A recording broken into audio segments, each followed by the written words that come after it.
നീങ്ങ് വാ. എന്തിന്? ഞാൻ ദാ ഇവിടെ കുറച്ച് ജോലിയില്ല. ജോലിയൊക്കെ പിന്നെ വരാൻ പറഞ്ഞാ വാ.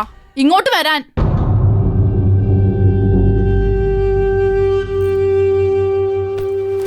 എന്താടി? എന്താ നിനക്ക് വേണ്ടേ?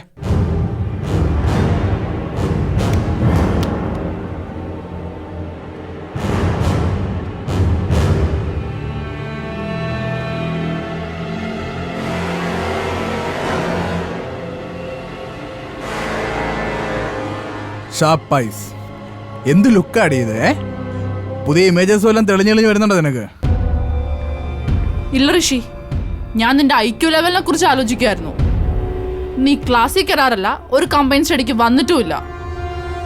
എപ്പോഴും പഠിച്ചുകൊണ്ടിരിക്കുന്ന ഞങ്ങളെപ്പോലെ ചില അപ്പാവിലോട് പുച്ഛോ. എന്നിട്ട് മാർക്ക് വരുമ്പോഴോ 90, 93, 95%. അന്നു മുതലുള്ള ഡൗട്ടാ ഇതെങ്ങനെ സംഭവിക്കുന്നു എന്നുള്ളത്. What's a magic behind this? ഒന്ന് ഗൂഗിൾ ചെയ്യായിരുന്നില്ലേ? കുറെ നോക്കിയതാ, ബട്ട് നോ റിസൾട്ട്. പക്ഷെ ഇന്ന് എനിക്ക് ആ മിറാക്കിൾ മനസ്സിലായി. KGS പറഞ്ഞു തന്നു.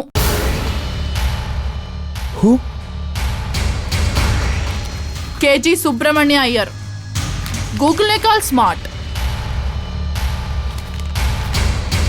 ദാ നോക്ക്. നീ എന്താ അവിടെ പോയത്? പോയി. എടി, നീ ആരോട് വെച്ചിട്ടാടി അങ്ങോട്ട് പോയത്? എന്നെ തൊട്ടുപോകരുത് ഋഷി. ഋഷി മാറി നിൽക്ക അങ്ങോട്ട്. തൊട്ടുപോകരുത് പ്ലീസ്. നിന്നെ തൊട്ട് എന്താണ് കുഴപ്പം? തൊടണ്ട. ദൈവത്തെ ഓർത്ത് ലൈഫിൽ നിന്ന് പോയി തരാമോ പ്ലീസ്? ഭർത്താവേ, മാർലിസ് തട്ടിപ്പ് കേസിൽ ജയിലിൽ കിടക്കുന്ന നാട്ടുകാരെ കൊണ്ട് പറയിപ്പിക്കല്ലേ. എന്റെ പപ്പയുടെ പണമായിരുന്നില്ലേ നിന്റെ എയിം? അത് നിനക്ക് കിട്ടിയോ? ഇനിയുള്ളതെല്ലാം എടുത്തോ. എന്നെ ഒന്ന് സ്പെയർ ചെയ്ത് തന്നാൽ മാത്രം മതി. വേറെ ലവോ അഫെക്ഷനോ ഒന്നും നിനക്കിനോടില്ലെന്ന് നീ തന്നെ പറഞ്ഞിട്ടില്ലേ?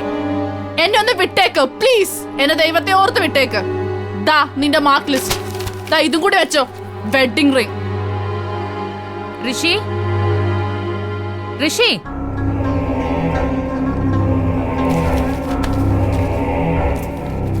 ഋഷി, ഋഷി, വാതിലൊന്ന് തുറന്നേ. ഋഷി,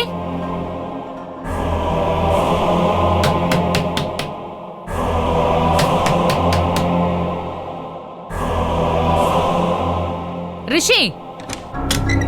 എന്താ അമ്മേ? സേതുപതി സാറേ പാലക്കാട്ടുനിന്ന് വരുന്നുണ്ട്. ഇപ്പൊ ഇങ്ങെത്തും. മോൻ താഴത്തേക്ക് വന്നേ. ഞാൻ എന്തിനാ വരുന്നത്? നീ വാ, നിന്നോടെന്തോ സംസാരിക്കാനുണ്ടെന്ന്. ഞാൻ താ വരുന്നു. മമ്മിയോട് പോയിക്കോ.